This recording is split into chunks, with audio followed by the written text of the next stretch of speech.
नमस्कार. मी श्री संजय उत्तम लाड, राहणार कनकसागर, तालुका वैजापूर, जिल्हा छत्रपती संभाजीनगर.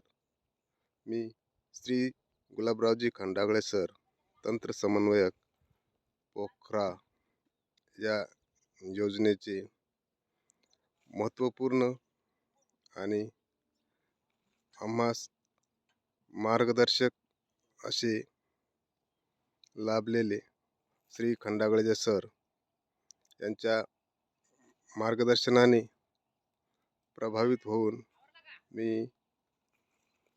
SRT या पद्धतीने गहू या पिकाची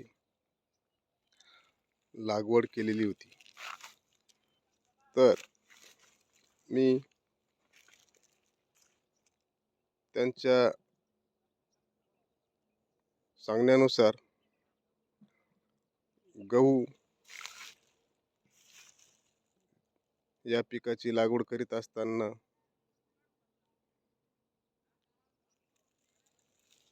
2 सऱ्यामध्ये गव्हाची लागवड केली आणि ज्यावेळेस माझा गहू उतरत होता त्यावेळेस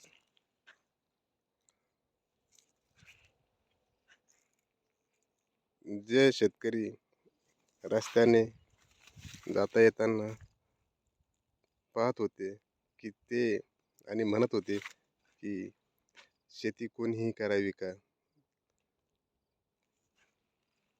कारण त्यांना फक्त शेतामध्ये 2च लाईन दिसत होत्या आणि मध्ये बरीचशी जागा मोकळी दिसत होती. ते म्हणाले अशा पद्धतीने शेती केल्यास कसं उत्पन्न वाढेल, कारण मी 1 एकर क्षेत्रामध्ये 20 किलो गव्हाचं बियाणं टाकले होते. तर ते म्हणाले असं जर केलं तर शेती परवडेल का. तर त्यावेळेस मी शांत बसलो आणि त्यांना म्हणालो की मी SRT या पद्धतीने शेती करण्याचा निर्णय घेतला आहे. त्यामुळे ते जशा पद्धतीने येईल ते आपण बघू आणि ते आपल्याला परवडते का नाही परवडत ते उत्पन्नांती आपण ठरवू. आज आपण आपल्या क्षेत्रात किती बियाणं टाकलं आणि त्या बियाणाचं उत्पन्न किती निघालं हे आपल्याला पिकाच्या शेवटी पीक तयार झाल्यानंतर आपल्या हातात जे उत्पन्न येईल त्या उत्पन्नावरून आपल्याला हे पीक परवडलं की नाही परवडलं हे त्यावेळेसच ठरेल. त्यामुळे मला आज आपणास सांगण्यात आनंद होत आहे की माझ्या शेतातील गव्हाच्या ओंब्या ह्या अशा पद्धतीनं तयार झाल्या असून त्या ओंब्यांची लांबी बघा, ओंब्यांची साईज बघा,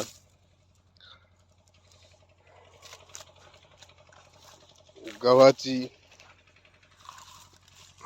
प्रत ही खूप छान आहे आणि आज माझ्या शेतातील गहू तयार करण्याचं काम चालू असून गव्हाच्या ओंबीची साईज तुम्ही बघू शकता की किती सुंदर असं गव्हाचं पीक मला माझ्या हातामध्ये येत आहे.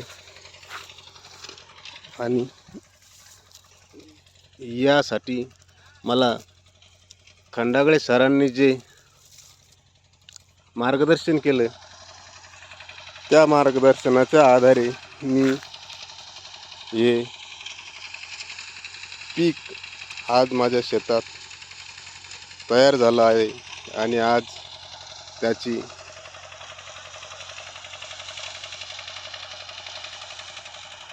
काढणी झाली असून आज गहू तयार करण्याचं काम शेतामध्ये चालू आहे. तरी ही पोखरा ही योजना प्रत्येक शेतकऱ्यांनी आत्मसात करावी किंवा थोड्याफार प्रमाणात का होईना प्रयत्न करावा आणि यातून आपले उत्पन्न वाढते की उत्पन्न कमी होते की खर्च वाढतो की खर्चात बचत होते हे आपणास आपल्या उत्पन्नावरून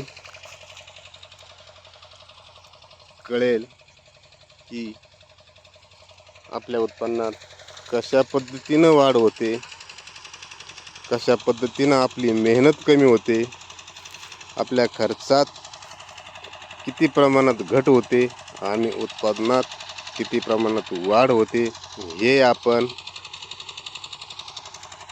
हा प्रयोग केल्याशिवाय कळणार नाही. आणि आज रोजी बघा, माझ्या शेतात मी गव्हाची लागवड केली होती, तर त्याचं अंतर बघा किती दूर अंतरावर लागवड केली होती. आणि आज माझ्या शेतात सर्व गव्हाच्या पेंढ्या दिसत असून त्या पेंढ्या तयार झाल्यानंतर माझ्या हातात किती गव्हाचं उत्पन्न येतं हे थोड्याच अवधीत कळेल.